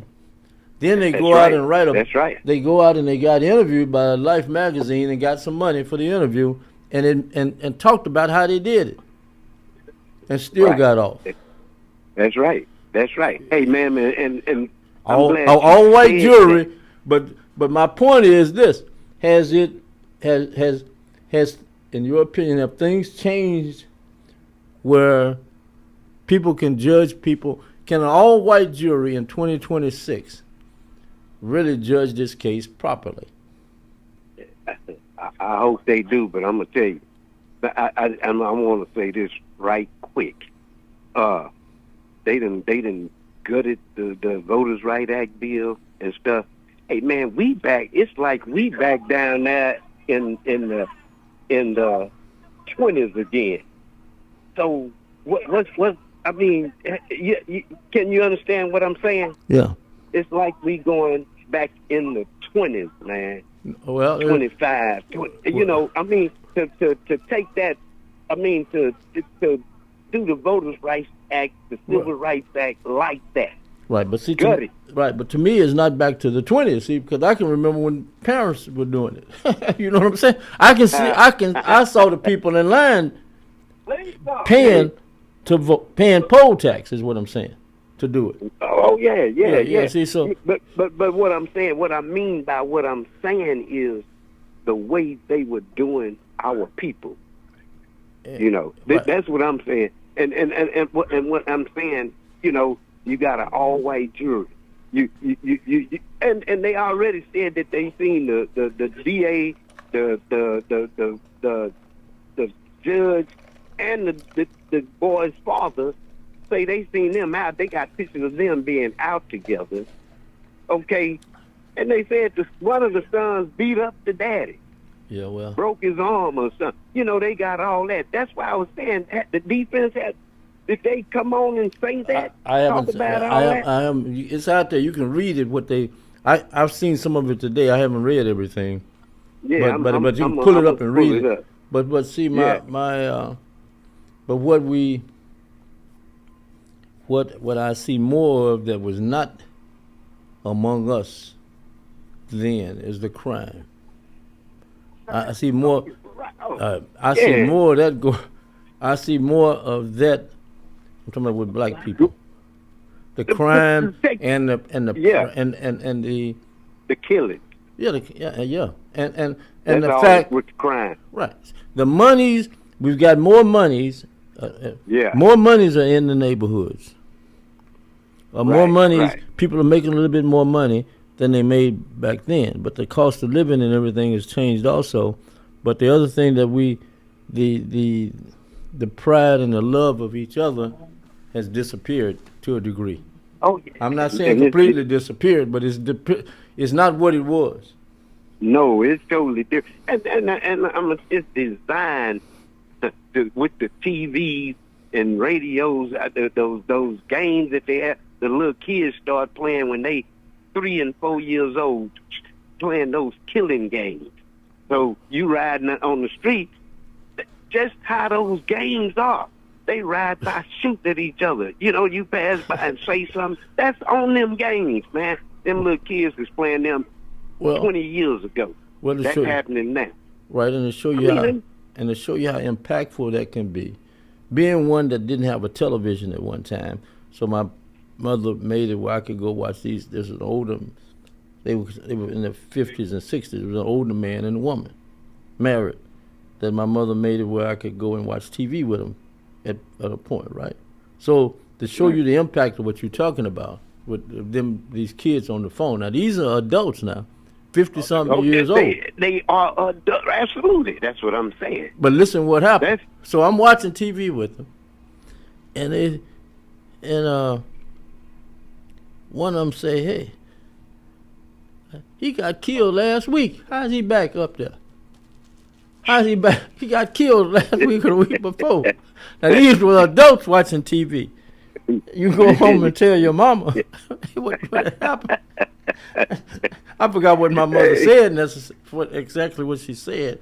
But anyway, she said they'll pick it up later on. But that goes back to show you the impact of that. If you have adults thinking, okay, they got killed last week, but they're back on the program. They're living. Mm-hmm. So imagine if you're a 3 or 4, 5, 6-year-old kid and you're playing those games, and you're not thinking that, hey, this could be a death type situation where you ain't coming back if you lose. Mm-hmm. That's it. Hey man, and just think about it. Everybody think about it. Okay, now they spend all this money. You know, they flew up there. You know, flew that ship up. What they spend? How many billions of dollars for what? What was it? I know they wasn't going up there for what they told us. It had to be something else. They're getting ready to move. You're gonna be left. We're gonna be left down here. I see. Call me back later. That's another whole subject. Yeah, I'm serious. Okay.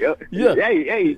No, I'm just saying what I was saying about that. All that money they always can come up with to do all that stuff. If they wanted to abolish poverty, they could. Oh yeah. And see, if you're talking about building on the moon, think about it. Yeah. Okay. Yeah. I'll see you later. Right on.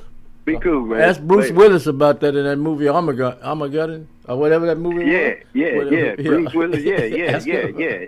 Ask him his opinion on why they building on the moon. You think? I'll see you later. Okay, man. Bye. Later. Let me see if I can get another one in here. Caller, you're on. Hey, good afternoon, Ralph. All right. Hey, man, I think I heard y'all mention something about Africans that used to raffle in Houston, and y'all was trying to come up with one of them guys' names. Well, one of them was under the name of Kamala. Okay, that's the one I was going to say. Oh, okay, yeah, Kamala. But I'm told Kamala was from Mississippi or Fifth Ward or both. Oh yeah. Okay. It was a lot of fun back in the day. Yeah, I think he ended up being diabetic, and he died young. But he was Kamala. a big guy, man. Yeah, big Kamala. Yeah. He didn't have a count, but he could scream. Yeah, the African warrior. He had a manager. Remember, he had a white manager. Right. They made a lot of money with Power Boys back in the day. Oh yeah, and it was enjoyable. I enjoyed it. Yeah, we all did. Cause we was out in Coliseum, but we watched it on Saturday morning or Sunday. Yeah. They played back. Yeah, on Sunday mornings. Yeah.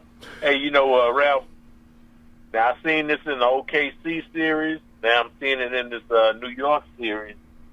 You think San Antonio targeting who? Well, they went after Alexander in the OKC series. Okay. Now they going after Brunson.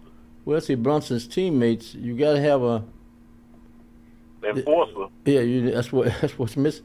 See, one of those big guys. See, especially after what Wimpy did to the Brunson. He mugged him. It seemed like he could have broke his neck when he did that, man. Yeah, see, so you got to have somebody in your team to make a statement, or to at least, hey man, don't do that anymore, or whatever. Don't make that move no more. Send a non-player that ain't played all year into the game for if you're gonna 5 minutes. Yeah, if you're gonna do that to him, we can retaliate. And Mike Brown is a very good coach, and he's got good people around him. So, but the officials have got to step up also. They can't let that happen. Yeah, you got stuff, man. Those big name players, high price, paid players, and the way San Antonio went at that guy came from the corner, man, he threw an elbow in his man's chest. Yeah, I saw and it. knocked him flat on his back. Yeah. And they did Alexander the same way, Ralph. So I'm thinking, I'm telling you, they playing like 90 ball right now because they letting them play like, man, that's dangerous though, right? Well, it was dangerous back then, but you always had some equalizer on your team. You got to have. You call him an enforcer. I call him an equalizer also. Yeah. Well, you had Dennis Rodman that was the enforcer for Detroit and Chicago. Yeah. But there were many. Then you had other players that came off the bench. Right. You had many many unknown and unsung enforcers or equalizers. Yeah, I really didn't have a pick in this series, but I'm looking at it like, they targeting, San Antonio is targeting players, and like for OKC, and now they doing it with New York. And the foul calls are going both ways, different games, but the other part of the game I see is that. Okay. And They need to. Alex Silver needs to talk with his officials. And I'm sure he will. He's kind of act, man. Right. Make sure somebody probably got thrown out of the game. Yeah, last night several times. Yes, I agree with you. Well, make sure you call me back tomorrow with your pick after we see what happens. Okay. Yeah. Pick the game. They play tomorrow. Yeah, they play again tomorrow. Okay. I really, like I said, I really didn't have a pick, but. Well, I just watched, and it could go either way. Right now it's 2-1, so I'm just looking at. I do like Bronson though. You know, he a baller, man. Oh. What's that nickname they gave him, Ralph? What's the nickname? I don't know. What's the Something like Heavy B or Heavy. whatever? Some name, man. Some guy on the announcement said, call him, because he's a little stocky guy, you know. So he's a baller though, man. He kind of reminds me of myself. Well, hey. When I played basketball, but he reminds me of a lot of guys who had those type of bodies played out in Sunnyside. Yeah, he could go, man. Yeah. He tough. Yeah. Thank you. Gotcha. All right, Ralph. Have a good evening, man. Okay. And all of you who are holding, I'll get to you before I go. I think it's 4 of you. It's 4 of you holding. I'll get all 4 of you before I get out of here. Caller, you're on. Yeah. Yes, go ahead. Camelo just been found guilty of murder. Oh, they just announced it, huh? Yeah, I'm looking at Newsmaker, Nation. Yeah, okay. Just breaking news. So what are you, was this on live TV or how you picking it up? It's live. They was airing it because the jury was deliberating. Right, the jury was deliberating. I just said, yeah. So, but you said and now breaking news: jury Camelo Anthony guilty of murder. That's what it said across the screen. Okay, so now what are your thoughts since you see it and you're saying he's been found guilty? What are your thoughts? And I'm just well, being a former 21-year concealed handgun instructor, police files instructor, we have what's called Chapter 9 in the state of Texas Penal Code, which is the use of force. You can only, and I think this kind of universal. Yeah. You can only use deadly force only if you feel that your life is in imminent. Now that's what it says. Right. Well, let me danger. Right, but of death. Right. Let me read this right quick. Let me read this. Right. Let me read this coming out of CNN. A Texas teenager, Camelo Anthony, a Texas teenager was fatally stabbed. A 17-year-old track athlete from a rival team during a meet was convicted of murder in a trial that drew national attention far beyond the booming Dallas suburb where the 2 students attended different high schools. A jury rejected Camelo Anthony's claims of self-defense during a confrontation with Austin Metcalf at the stadium's bleachers. And Anthony, now 19, didn't testify. Most who did were students who described a heated exchange over him refusing to leave a tent belonging to Metcalf's team during a rainy competition. Anthony faces up to life in prison when he's sentenced. Okay, so that's, like you said, it's a breaking story. You got another comment you want to make before I get these other callers? It was so despicable last night when I looked at the game. You know, the New York Knicks, the New Yorkers, they are New York Knicks fans, and they live to, when they get into a playoff for the championship, to be around and do the same thing that our Texans fans do. They come early and they barbecue and stuff. Trump, because he decided to show up. All of the businesses surrounding the place right there in New York, they had all this food to spend their money, and because of him attending, the only president in the history of the United States who attended a playoff game of this magnitude, knowing he already know what the Secret Service do. Everybody got to clear out. They have a boundary, and you can't be within. So that's why he got booed, man. Well, let me get he these don't up. care. He's narcissistic. Okay, thank you. Let's get another one in here. Caller, you're on. Hey, man. Yes. Hey, I got a lot of comments, but I'm only brief on it. Now, as far as yesterday, do you think the officiating had a problem? Is what caused them to lose?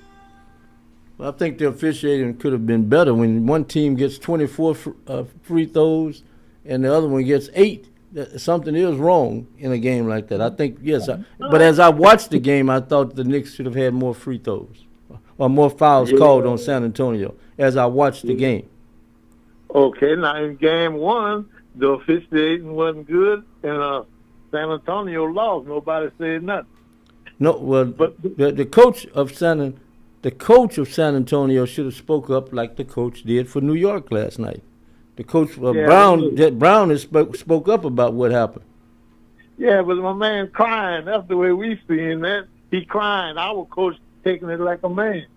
Well, officiating is part of the game, and I agree with you. But then you look at it this way. San Antonio got players starting from 21 that's good. You know, they're really good. Young boys, that's their first time in the game, in the lead, and look where they're at and look what they're doing. You know, so that little push. Bronson is 29 years old, and he's trying to cry like a baby when Victor or Yamba, he was still playing his game. Victor trying to come up on him, and he's watching where the ball is. That's what Victor doing. But Bronson trying to come up on him. Man, he's playing like a baby. And I'm going to tell you this. So you picking San Antonio to come back on him? That's all the way. Okay. I just wanted to make sure we had you down right, but go ahead. Yeah. And now they're crying about Trump was there, and that's why with all of the price tickets and all of this. I told you that yesterday they was going to say that. But Trump's not the problem. They're the problem. You know? They're the problem. Trump went there. Okay, Stephen. Hold it a minute. Wait a minute. Hold it. Serena Williams won in her comeback match today. So I just want to get that one out. Serena Williams returned to the tennis court. She's playing doubles, if I'm correct. Her and her partners won in a doubles match earlier today. Just want to get that one out there for you. Okay. Yeah, but, I mean, you know, if you put everything aside, officiating and the fouls, yes, it was still a close game because I was sitting on the edge of my seat, man. I was like, hey, we still, you know, all Bronson needs to do is hit a 3, and then they're going to be in the lead. You know, like what, 5 seconds left? Well, you saw what happened. The Spur player came down and hit a 3 that won the game in the end, right? Yeah, that was, what is his name? Yeah. Damn, Castle. Yeah, 20 years old, 21 years old, yeah. And he went in a game. You see, I mean, hey, the San Antonio team is the better team. Them young boys just got to settle down.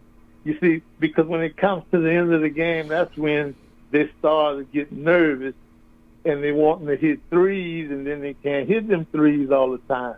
That's what I was saying last night. Man, we'll settle for 2, man. Just keep the points moving. Because when New York hits, hey, they hitting. But, hey, tomorrow, hey, now Trump won't be at the game.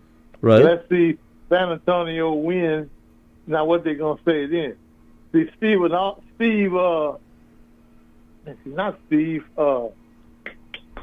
that's broadcaster, Smith. Yeah, Stephen A. Smith. Yeah. Trump got all over him on the internet because he was saying Trump shouldn't have been there. Man, Trump can go wherever he want to go. Well, he wants an interview. He's trying to get an interview with Trump. He would like to debate Trump. He want to be in a debate with Trump. Yeah, Trump know he might have to go side his head. That's probably why he don't want to talk with him. Well, that'd be great television. Yeah, Let's see if the younger guy lets an 80-year-old man beat him up on television. You see, that's what they tried to say he did that woman on Sunday. Yeah. Oh, man, he attacking that woman. You know, that's why I said, man, don't put no woman interviewing people because the woman is the intimidator. She's there, she's going to intimidate you, and then if you react to her, you wrong. But, hey, I heard you say that the boy was found guilty. Carmelo Okay, Anthony. Yeah, Carmelo Anthony. Yes, guilty. Yeah. Well, hey, all of those who talking about they hope the jury, man, we've seen that before it happened. But you see, that's what's wrong with our people. We can see things in advance, but we don't want to talk until it's too late. Now it's too late because they're not going to even want to accept an appeal. The lawyer did right, and then they didn't produce the truth, because from what I heard, they said that the rain forced him to go up under their tent because it was pouring down that much at the time. You see, so it's not like, and you know how it be. But you see, once the rain is over, now people have forgot about that. They ain't talking about it, and just so like. He killed the boy. He didn't intentionally go kill the boy. He was thinking he was just in a fight. Although he had something for protection, but he was in a fight. It's not like he went intentionally trying to kill somebody, like the way they're putting it out.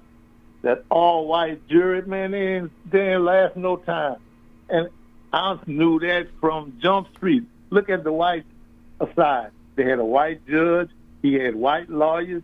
He had white jurors against the black. You see, but that's why when you look at the pictures of them, you see, that's why my mom and dad used to tell us, afros was coming out then. No, you look like a hoodlum. You're not going to be living here with all that long hair, because something happened to you. You got to look responsible, respectable. No tattoos, no earrings. She said, you're going to look normal. And so, I mean, that's the way we had to look. I couldn't grow a big afro. I could get a little hair, but that was it. But when you look at him, you see how him have all these dreadlocks, his hair looking wild. Now he's trying to look clean when he's going to court. But you see, that's why you can't tell these young people nothing. But that's why you need to look clean all the time from day one, you see, with all this still wild hair looking like women. Man, but hey, that's my point of view. I know you got to go. That's why I tried to rush as fast as I could. Well, but hey, I'm gonna holler back at you tomorrow if I can. Well, you can. You're welcome. I got something special coming up anyway. Keep listening, okay? Thank you. All right, thank you. Okay, let's try our last caller for the day. Caller, you're on. What's happening? All right, you've got it. Can you hear me? Yes, you're on. Go ahead. Hey, man, don't be yelling at me, man. Oh, I'm not. I didn't mean to yell at you. I apologize. Sound like you raised your voice at me, man. Well, maybe I will now, but since you thought I raised my voice, and I didn't, I said I apologize if you thought I raised my voice, but I think I may need to raise my voice in your particular situation. But go ahead. I'll try to be calm. Okay, that's what I like to hear then, sir. When you're talking to a champ, Okay, champ. give him his respect, sir. Yes, sir, champ. I appreciate that. Yes. How you doing, sir? How you doing? Oh, I'm excited. The president is gone. He won't be back in Madison Square Garden. Well, he was up there at the radio station? No, I said it's Madison Square Garden. No, I'm talking about in New York. Nobody cares about that man, really. Well, I mean, the game. They care about the game, so Yeah. game 4 tomorrow night. Yeah. The Knicks are favorite. Yeah. Are the Knicks favored to win that game? Yeah, by 1.5. Oh, okay. Which is pretty unusual. That's an unusual spread. Yes. I thought it was kind of unusual when I saw that. Sandman sent me the 1.5 spread. Yes. For a team, New York at home. Yeah. They hadn't been at home in a while. Well, what did he say about that? Did he think that was unusual too? Yeah, I thought it was unusual. We both were saying that's kind of unusual. That's going to be that spread. Of course, people thought New York was going to win, and the bookies made a lot of money because everybody was jumping on New York, right? Right, they jumped on them. Because you see, hey, New York gonna win this game. I mean, when they beat them, the 1.5 points. Oh, they gonna beat them. I mean, that's a gift. That's what they thought it was a gift until they. They thought it was a gift, but the fix was in. See, this is the reason why. Why the fix had to be in? So how much money do you think they made last night in New York at Madison Square Garden? I think the person who came out of there with the most money last night was Trump. Trump probably had a hell of a bet somewhere. Okay, we're not talking about that. I'm just saying, you asking about the money. I'm saying that the people betted money. That's- The that's- biggest that's- winner last night That's was a pipe. That's a pipe dream. Well, that's I don't in even your wanna get about opinion. In your No, opinion, who no, do you sir. think made the most money last night? Oh, the owner of the Knicks made the most money last Okay, night. you think he made the most? Okay, because he bet Yeah. against his team. Yeah. Okay. No, he didn't. Well, he can't gamble against his team. So Yeah, right. But being all of the amenity Yes. that was involved in it, of course, concessions and things such as that. Oh yeah, yeah. He ticket made that. prices Yeah, he was made. very Oh, yeah. fifty. He So, cleaned up. but the city, but you look at the NBA. Right. So that game last night versus the two games in San Antonio, I guarantee you that game last night made more than both of the total amount of those two games that were in San Antonio. And I'm not going to doubt that. When you look at ticket prices that were on the floor that were going for what, $50,000? No, they was going for $100,000. Right, and the nosebleed, some were going for $6,000 to $8,000 in the nosebleed. And that's New York, the Big Apple. Yeah, I know. Yeah. So this is what's going to happen. What's going to happen is you're going to start seeing a home and home series now. You're going to see it's going to go 6 games. It's not going to go 7. Well, that's and 3 New and York's 3. going to win this 6. That's 3 and 3. No, it's not going to be 3 and 3. It's going to be 4 and 2. No. I'm talking about the games. I'm talking about the sites of the game. The home. Yeah. It'll be 3-3. So your next game is going to be Wednesday night in New York. That's true. New York going to make millions of dollars. Right. Right. In this, you're going to come back to San Antonio. Right. And you're not going to make millions of dollars in San Antonio. They'll probably make 1 or 2 million if they make that much. They'll make some money. Okay. They'll make money. So, don't underestimate San some of the Antonio. people in San Antonio may be selling, the people that got the tickets, they may be selling their tickets for, 5 times what they normally sell them. So maybe a little bit more. Okay. Right. But you're going to come back to the Big Apple where the money is going to be flowing. Yep, for game Right. 6. Well, let me go back to game 4. The Knicks will win tomorrow. Right. They'll come to San Antonio. San Antonio will win. Right. And then you're going to come to game, and it's going to be at the Big Apple Right. for game 6. And the Knicks going to take that game. And everybody would have made That's the way it money. works. You don't want to go back to San Antonio on a game 7 because you're not going to make any money. But then you're not going to make as much money you're going to make in New York. Well, even for a game 7 in San Antonio, I don't care about it. I don't care if they don't make any money. I want to see a game 7. I just want to have something to do. I want to see a game 7 in San Antonio. Instead of saying, remember the Alamo, remember the Spurs. Remember the Spurs. Sir? See, that's why, that's exactly why the Rockets can't win right now, because you always want to flim-flam over to the other team. We're a Texas team. No, you don't go to Texas team. You're not supposed to go with a Texas team, man. You in Houston, Texas. See, you did it to the Astros when you jinked them last year. You reached their peak too early. You remember when you did that? Let me ask you something. I remember when you did that. See, and then you did it to the Texans. Yeah. When CJ was doing good, and you calling for Davis Mills, but I didn't when holler for CJ Davis was making Mills. mistakes. But I and would then say this. You did that. You took the karma, and then next thing you know, Nico Collins got hurt. Well, nobody said nothing about Nico getting hurt. Well, all Nico I'm would have saying, been there. We probably would have been winning. But you always think you are in the team, man. as You a cut that fan, out. as a fan, you are in the mustard business when it comes to the Rockets. See, think about it. We're in the damn mustard business when we should be in the NBA championship. Kevin Durant could have played. Think about this. Kevin Durant could have gone to San Antonio. He considered San Antonio last season, but he picked the Rocket team because of the players on the Rocket. He comes here, and where are we? Where are we right now? Talking about some mustard colored uniforms, and you call here excited. You bring the Rockets up, bringing the Rockets up on the program. Wouldn't have played a part in the Rocket season, I guarantee you we would have been somewhere in the mix. There's always Fred VanVleet was there's out. always There's there's always some excuse. You If got we some get the mustard. top players You got some out, mustard on your shirt.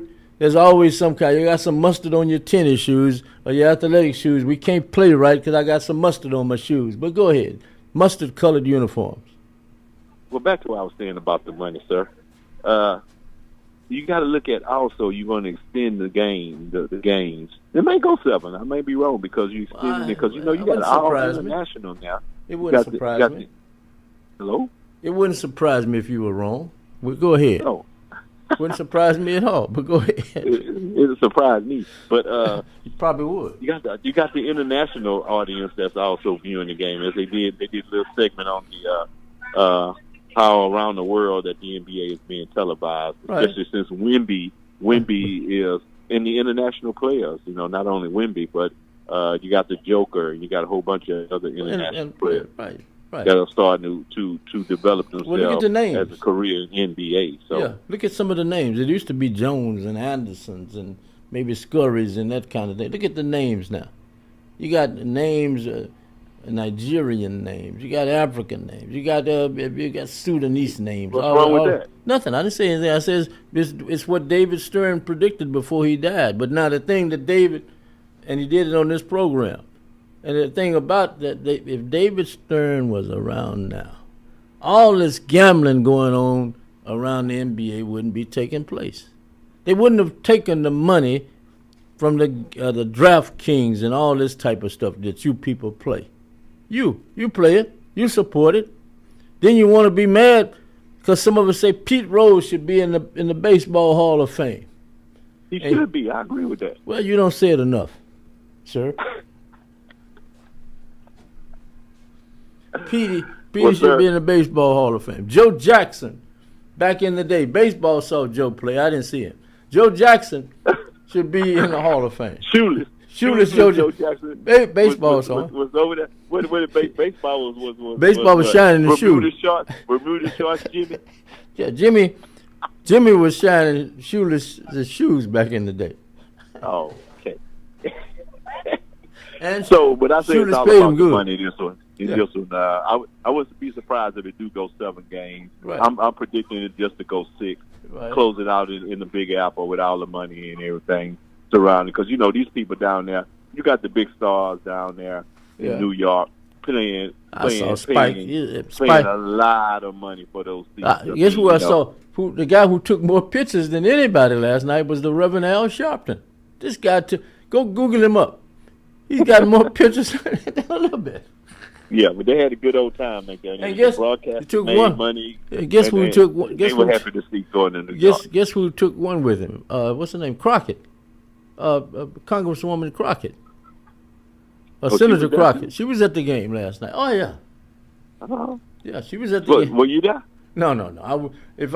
I looking back at it, you can always get on. You can always get on the Big Red International travel agency. Flight. Yeah, I've traveled Big Red's travel agency, and I recommend it. The pilots are good. The pilots and the help on the plane, the stewardesses, everybody does a great job on Big Red Airline. and the thing I really like about Big Red Airline, if you're 30,000 some odd feet up, you're 30. They gonna tell you, hey, we're going up to 37,000. We're gonna be traveling at 37,000 feet back down to Houston, right? And you look out there. I'm not even a pilot. I look out there. How in the hell they gonna get over these clouds? Saw you on my plane. How you gonna get over these? How you gonna get over these clouds? About 20 minutes before you walk away. I'm watching. That's one of your workers. Give the lady a raise. Give your people a raise. Big Red. Hey, but the one other thing, we'll talk about this a little bit more later. Now, when you did all your travels and you said that, I don't know, it was mentioned that everybody was preachers and pimps and stuff. Yeah, not everybody, but many of them. You had people with big money, big people that were well-to-do that were in these games back in the day. Right. In the game back in the day. They all wasn't pimps and preachers, right? Stuff, that's true. Right. You had people with big money, businessmen, right? Developers, and right. they all were people of color too. Right. That stuff happened. So I would like to see more talk of those people instead of making on giving people the idea that everybody's walking around chasing women and stuff. No, that's not what I'm saying. They didn't have to chase the women. A lot of times the women chase them. Well, that's true too. That's another segment for another. That's a story. That's a story that Champ that share with you. it would take an extra effort on my part to really explain it to you because of your experiences. It's beyond your experiences, and it would take a moment to explain it to you. But you're correct about the variety of the makeup of the people who made those travels back in the day. That's right. And that included Super Bowls also. Super Bowls, I'm talking about black people. Super Bowls, NBA championship series, and all of that stuff back in the day. So. Yeah. And you know that back in the day also, Jim Brown had a lot of say in the type of movies that he was in. Oh, yes. He wasn't just being there and say, hey, I'm Jim Brown, put me in a movie, I'm going to read this script, and this is what I'm going to be. Jim Brown had to say on what his role was going to be in the movie that he starred in. I saw one, when I interviewed him, he didn't mention, I didn't know he was in a movie with Diane Carroll as the leading lady back in the day. I think that's The Split, the movie called The Split. If you ever get a chance to look at that. Yeah. No, I'm going to look that up. I hadn't heard that one. I was when you said that, I was thinking. I don't remember seeing Diane Carroll and Jim Brown. We'll look that up. And the other thing is, if you really want in black and white, I don't know what these individuals they would have been fantastic. In black and white, the movie The St. Louis Blues with Nat King Cole. Louis Armstrong? No, Nat King Cole. Oh. Nat King Cole played the lead role. Nat King Cole played W.C. Handy, but you had Cab Calloway in that movie. You had Mahalia Jackson was a little bit older than the others, but you had the young Ruby Dee. What is that, man? What do you got me wired up? Somebody, you got the CIA on the line or something? What's going on? Nah, I don't roll in them circles, sir. But anyway, you had Ruby Dee, you had Eartha Kitt, and Pearl Bailey. All were younger women at that time, and all looked extremely good. So, but if you get a chance to watch that one, but I need to do this before you go. For those of you who, and I'm serious as I do this. For those of you who may not have the right business attitude in regards to your transition to heaven or to the other place or wherever from earth, you need to make sure that you take care of yourself and your family in regards to making sure you have the right game plan. You need to give the people over at the Lloyd Elwood Memorial Funeral Home a call. Give them a call and let them, they've got plans you can get into before you transition. Or you can get your family members into, dial 346-446-6675. And sir, you need to really listen to jot this number down, sir, champ, 346-446-6675. Yes, sir, I have that number, sir. 346-446-6675. I'm very familiar with business. Yeah. And, if anyone is interested in doing any type of pre-plan, any type of burial insurance, definitely call that number. Give them the number again for me, Ralph. I'm kind of. You kind of what? 346. Your memory's getting bad. 346-446-6675 is the number. 346-446-6675. And remember this.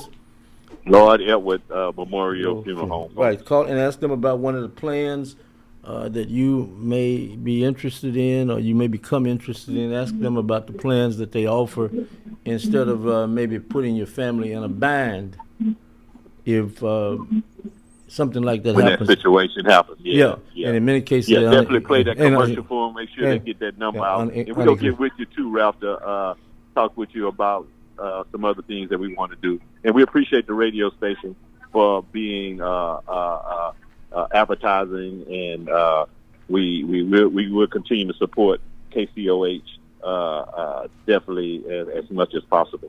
And we thank you for everything y'all do. Okay, can I get my big red airline? No, my big red airline. I want to be treated like Sandman. My big red airline computer. Call your personal agent. We have an agent assigned to you personally. I don't want to deal with you. I prefer to. I want the same treatment as Sandman. I want to. No, I'm sorry. You have to go through the agents with that. You can't go through me. I'm not that type. I don't deal in that format. I have people working for me to handle that type of situation, sir. Well, that's not what somebody else told me. Who happened to be a female? They told me you looked out for them. See you later. Bye.